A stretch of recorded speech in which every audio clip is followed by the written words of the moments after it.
ইনডোরে নিজের অনুশীলনটা সারতে এগুচ্ছেন নাহিদ রানা, সঙ্গে হাঁটছেন ফিল সিমন্সও। দুজনের মাঝে চলছে বেশ লম্বা আলোচনা। আসন্ন পাকিস্তান সিরিজে রানার কাঁধেই যে থাকবে একটা বড় দায়িত্ব, সেটাই যেন এই পেসারকে বুঝাতে চাইছেন ক্যারিবিয়ান এই কোচ। শুধু সিমন্স নয়, পাকিস্তান সিরিজকে সামনে রেখে রানার প্রতি দর্শকদের প্রত্যাশাটাও সবচাইতে বেশি। অবশ্য নাহিদ রানার প্রতি এক্সপেকটেশন বেশি থাকাটাই স্বাভাবিক। 2024-এ পাকিস্তানের বিপক্ষে 2 ম্যাচ খেলেছেন এই পেসার। 2 টেস্টের 4 বারের দেখায় 2 বারে তিনি সাজঘরে ফেরান তাদের সেরা ব্যাটার বাবর আজমকে। শুধু কি তাই, 2 ম্যাচের 4 ইনিংসে রানা শিকার করেছিলেন 6 উইকেট। 152 কিলোমিটার প্রতি ঘন্টা গতিতে বল করে বিশ্ব ক্রিকেটে জানান দিয়েছিলেন নিজের অস্তিত্ব।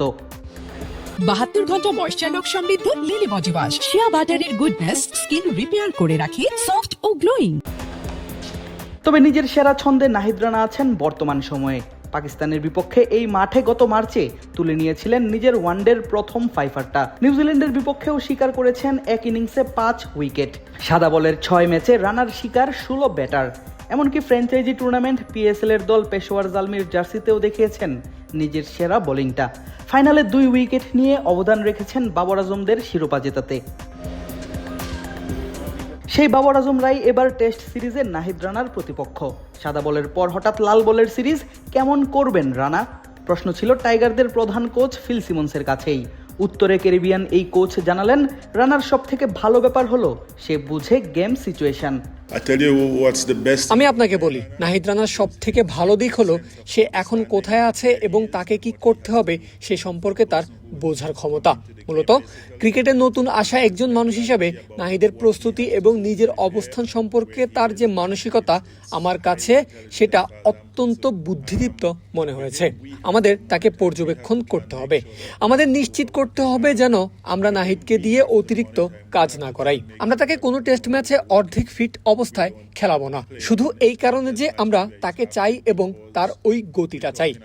আমাদের ফাস্ট বোলারদের একটা ভালো বহর আছে।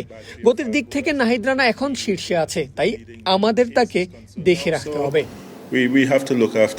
শুধু কি ফিল সিমন্স? প্রতিপক্ষ দলের সেরা পেসার শাহিন আফ্রিদিও মজার ছলেই বললেন নাহিদ রানা যেন জ্বলে উঠতে না পারেন তাদের বিপক্ষে।